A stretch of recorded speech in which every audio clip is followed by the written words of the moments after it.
how the iPhone 14 Pro Max stacks up against the best of Samsung, the Galaxy S22 Ultra. As much as Samsung destroys the non-Pro iPhone 14 with its folding flip phone, as usual, we'll start with pricing first, and well, this is crazy. Apple is the one that's actually giving you more value with a starting price of $1,099 for the iPhone 14 Pro Max, while the S22 Ultra is still costing $1,199 while being 7 months old. If we take a look at the design, yes, the iPhone 14 Pro Max display is coming with near 2000 nits brightness compared to the 1750 nits peak brightness of the Galaxy S22 Ultra. Both displays have adapted refresh rate, which can drop from 120 Hz to 1 Hz with super power efficiency. This is actually the first time we're seeing Samsung giving their absolute best to Apple. The iPhone 14 Pro Max has a pill hole or the dynamic island, which is liked by many users as per their usability. But with that being said, as we know Apple, whenever they implement something they do it different from anyone else, including Samsung. The iPhone 14 Pro Max brings the world's first functional pill hole that has so many functions and software user interface enhancements with the all-new dynamic island.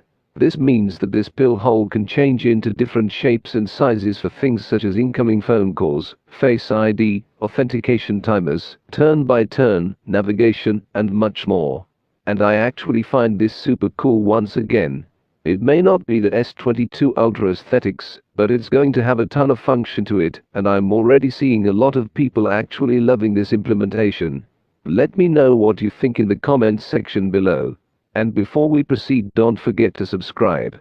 Now, the pill obviously brings the 3D Face ID, which is still Apple's main form of authentication, while the Galaxy S22 Ultra has an under-display fingerprint scanner. As for the back, the iPhone 14 Pro Max is retaining pretty much the same look as the iPhone 13 Pro series, except there's a new purple color. In my opinion, both phones have probably one of the best feel as well as look on the market when it comes to the back design. Let's talk about cameras, because this is where Apple has the biggest change in my opinion. We've got the new 48 megapixel camera that is taking on the 108 megapixel sensor of the S22 Ultra.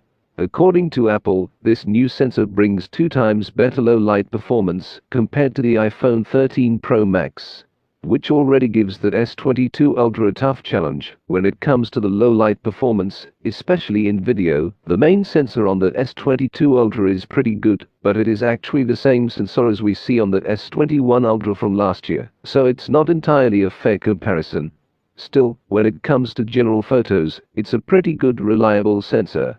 The video in low light, however, is in my opinion the biggest weakness. Now, it is very interesting how both companies are handling higher megapixels. Both sensors give you 12 megapixel shots by default, but Apple actually allows you to take raw photos at 48 megapixel resolution, while Samsung only lets you use it in auto mode. Now, Samsung still got that edge of iPhone 14 Pro Max when it comes to long and zoom, because Apple is still keeping the zoom at 3x level. Whereas you can do 10x optical zoom on the S22 Ultra and even take pretty good photos at up to 30x level. Or if you want to go all the way, you can go up to 100 times. Now, the iPhone 14 Pro claps back at S22 Ultra when it comes to the portrait video mode performance. Or you can say cinematic video, because it can now shoot these videos at 4K HDR for the first time on any phone. While Samsung, who introduced this on their phone since so long, it's still capped. It also adds a new front camera sensor that has 2x better low light performance. So we'll see how it's going to compete against the front camera sensor on the S22 Ultra, which in my opinion is probably one of the best on any phones out there right now. As for the ultra-wide camera, both lenses are coming at f2.2 aperture, and they can both double as macro lenses. Apple also added ultra stabilization mode, which we had on the S22 Ultra for quite some time. Overall, both phones comes with incredible camera hardware, but Apple, the areas where they were already pretty strong, especially in the video. Now, camera performance depends a lot on the actual processor, and this is where the iPhone 14 Pro Max just extends the differences even more. The Apple A16 Bionic chip is once again the world's best smartphone chip that extends the already best A15 chip's performance even further to a level where Samsung can't even touch. The S22 Ultra is the only $1,000+ phone that is coming with outdated chip that no other Android manufacturer, including Samsung themselves, using on their latest devices.